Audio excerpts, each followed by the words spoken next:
অনেকেই বাংলাদেশ থেকে মালয়েশিয়াতে ঘোরার জন্য আসে।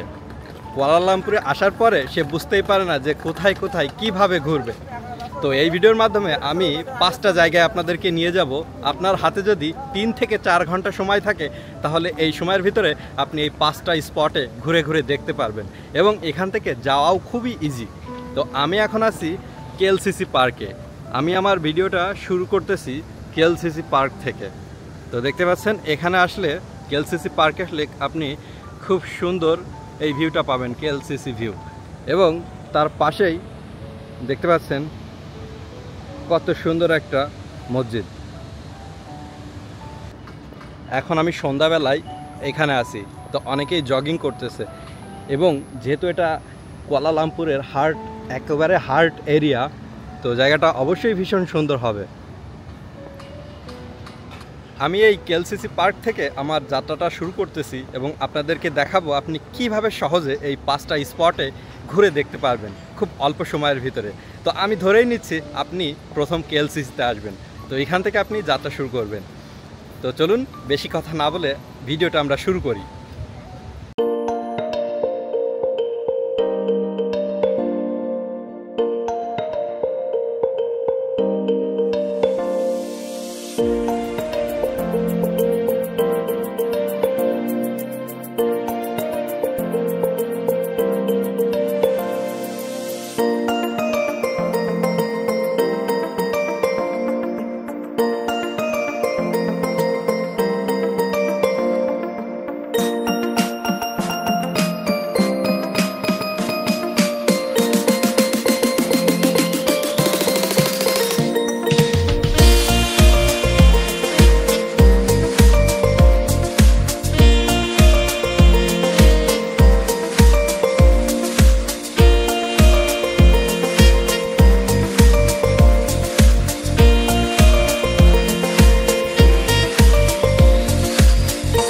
এখন এখান থেকে আপনাদেরকে নিয়ে যাব সালোমা ব্রিজ।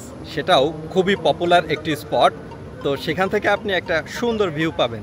তো চলুন এখন সালোমা ব্রিজে যাওয়া যাক। তো আমি এখান থেকে সালোমা ব্রিজে যাওয়ার জন্য এলআরটিতে করে যাব, তো দেখতে থাকুন।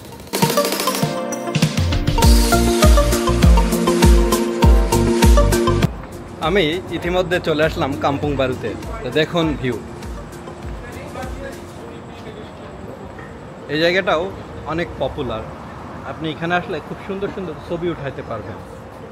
যদিও এটাও কেএলসিসি ভিউই পাবেন আপনি, তো তারপরেও জায়গাটা ভীষণ সুন্দর।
এখান থেকে আপনাদেরকে নিয়ে যাব মসজিদ জামেক স্টেশনে। সেখানে আপনি দেখতে পারবেন মার্দিকা মাঠ। সেই মাঠটা ভীষণ সুন্দর এবং অনেক বেশি পপুলার। তো চলুন সেখানে যাওয়া যাক, আমি বেশি সময় নষ্ট করব না, তো চলেন যাওয়া যাক। আমি ইতিমধ্যে মসজিদ জামেক স্টেশনে চলে আসছি। তো আপনারা এই পাশ দিয়ে উঠে না গিয়ে ঠিক এই পাশ দিয়েই রাস্তাটা পার হয়ে নেবেন। রাস্তার অপোজিটেই আপনার সেই মার্দিকা স্কয়ার মাঠ। মার্দিকা মাঠে যাওয়ার আগে এখানে একটা খুব সুন্দর নদী আছে, ছোট্ট নদী। সেখানে রাতের বেলার দৃশ্যটা এত সুন্দর যে যেটা দেখে আপনি মুগ্ধ হবেনই হবেন। তো চলুন আপনাদেরকে সেটা দেখাই। দেখতে পাচ্ছেন সেই নদীতে কিন্তু এই যে ব্লু যে লাইটটা সেটা কিন্তু নদীর দুধার দিয়ে জ্বলতেছে। খুব সুন্দর ভিউ পেতে গেলে আপনাকে আসতে হবে এই ব্রিজের উপরে। আমি হয়তো অনেক ভিডিওতেই আপনাদেরকে এই ব্রিজটা দেখাইছি। ব্রিজটা ভীষণ সুন্দর। ছোট্ট নদীটা কত সুন্দর রাতের বেলা। মাঝে মাঝে তো এখানে বাষ্প বের হয়।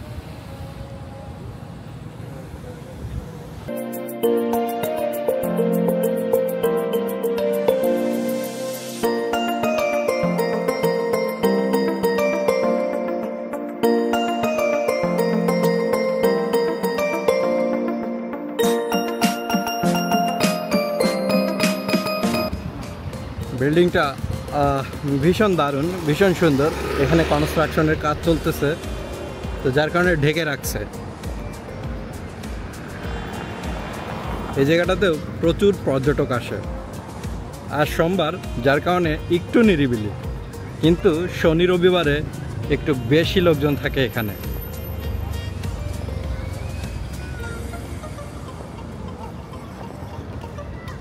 কত সুন্দরভাবে পরিপাটি জায়গাটা।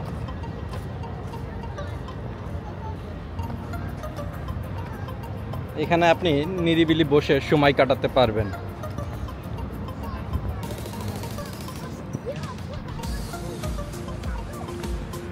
দেখতে পাচ্ছেন বাচ্চারা কত সুন্দর খেলাধুলা করতেছে এবং এই মাঠের ঘাসগুলো এত সুন্দর।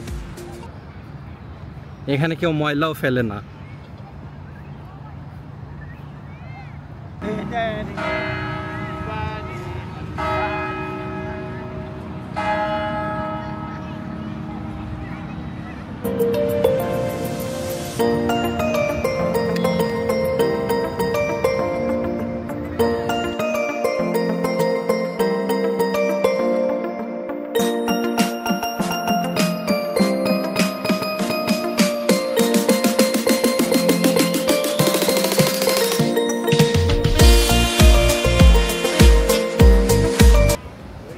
আপনাদের যে বাষ্পের কথা বলতেছিলাম, যে এখানে স্টিম বের হয়, তো দেখতে পাচ্ছেন সেই স্টিমটা বের হচ্ছে এবং দুইটা নদী একত্রিত হয়ে, ছোট নদী একত্রিত হয়ে মিলিত হয়েছে এখানে। এবং আপনারা দেখতে পাচ্ছেন একটা মসজিদ, এটাই হচ্ছে সেই পুরানো মসজিদ, মসজিদ জামেক যেটাকে বলে। এবং কাঠের যে রাস্তাটা দিয়ে যদি আপনি হাঁটেন তাহলে আপনাকে একটা অন্যরকম ফিল দিবে। এবং আপনি যখন এই লাইটিং দেখবেন এবং এই স্টিম দেখবেন এই নদীর ধার দিয়ে, এটা আপনার কাছে ভীষণ ভালো লাগবে। মারদিকা থেকে এখন আপনাদেরকে নিয়ে চলে আসলাম সেন্ট্রাল মার্কেটে। সেন্ট্রাল মার্কেট থেকে আপনি অনেক কিছু কিনতে পারবেন, হ্যান্ডক্রাফট এবং অনেক নতুন নতুন জিনিস। তো দেখতে পাচ্ছেন এটাই হচ্ছে সেন্ট্রাল মার্কেট, যেটা পাসারশ্রেণীতে অবস্থিত। এটা মারদিকার পাশেই অবস্থিত। তো আপনি মারদিকা মাঠে আসলে এই সেন্ট্রাল মার্কেট থেকে ঘুরতে পারবেন। দেখতে পাচ্ছেন সেন্ট্রাল মার্কেট।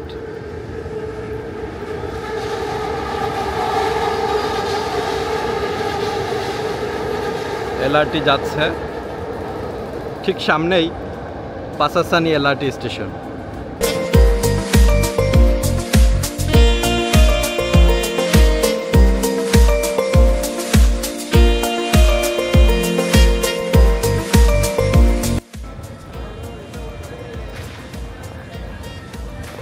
দেখতে পাচ্ছেন কত সুন্দর এই সেন্ট্রাল মার্কেটটা, খুবই সুন্দরভাবে সাজানো।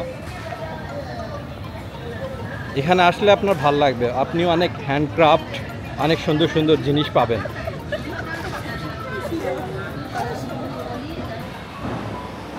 আমি একটু রাতের বেলা আসছি, যার কারণে একটু নিরিবিলি ফাঁকা এখানে।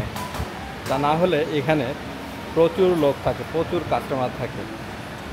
এবং দেখছেন কত সুন্দর সুন্দর দোকান এখানে। অনেক তো ঘোরাঘুরি হলো, এখন আপনাদেরকে নিয়ে যাব সেই লাস্ট স্পটে। সেটার নাম হচ্ছে বুকিত বিনতাং। আপনারা তো জানেন বুকিত বিনতাং কতটা ফেমাস, এবং আপনারা এই পাসারসানি স্টেশন থেকে ডিরেক্ট বুকিত বিনতাংয়ে যেতে পারবেন। তো চলুন এখন বুকিত বিনতাংয়ে যাওয়া যাক। একটু রাতের বেলায় আপনাদেরকে বুকিত বিনতাং ঘুরে ঘুরে দেখাবো, এবং আপনি বুকিত বিনতাংয়ে গেলে আপনার ভালো লাগবে, এবং আপনি আপনার এই 3 থেকে 4 ঘন্টার সময় খুব সুন্দরভাবে স্পেন্ড করতে পারবেন এই ফুল কুয়ালালামপুর শহরটা দেখে দেখে। তো চলুন যাওয়া যাক।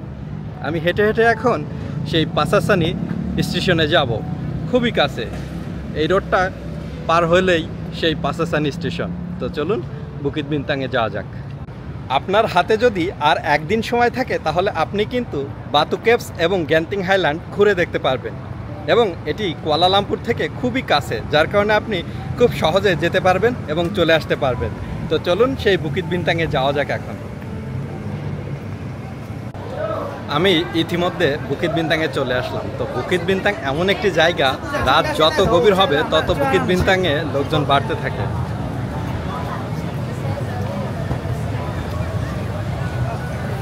দেখতে পাচ্ছেন, এই হচ্ছে সেই বুকিত বিনতাং।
বুকিত বিনতাংয়ে এসে আপনি প্যাভিলিয়নে ঘুরতে পারবেন, স্টার হিলে ঘুরতে পারবেন, এবং এখানে অনেক অ্যাক্টিভিটিস আছে। আপনি চাইলে এখানে বডি ম্যাসাজ করতে পারবেন, ক্লাবিং করতে পারবেন।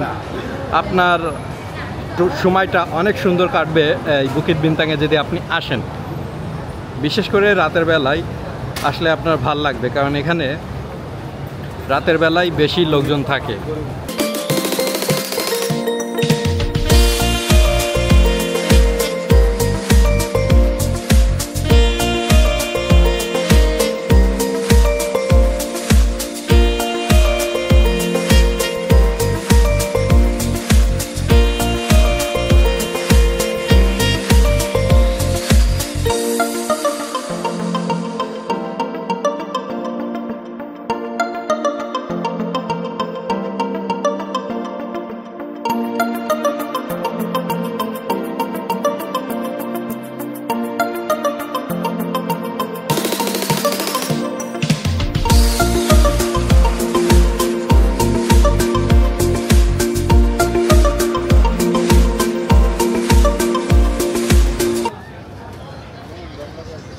বুকিত বিনতাংয়ের এই এরিয়াটাতে আসলে আপনি অনেক বাংলা রেস্টুরেন্ট পাবেন।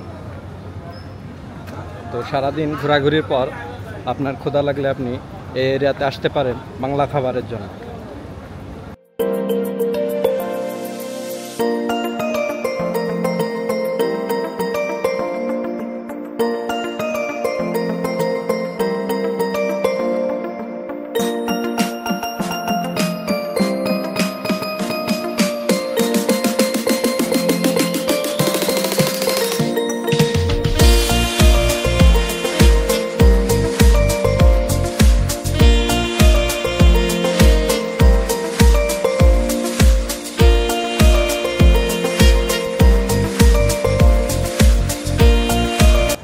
আজকের ভিডিওটি কেমন লেগেছে অবশ্যই কমেন্ট করে কিন্তু জানাবেন। তো দেখা হবে নতুন কোনো ভিডিওতে। আজকের মতো এতটুকুই। আল্লাহ হাফেজ।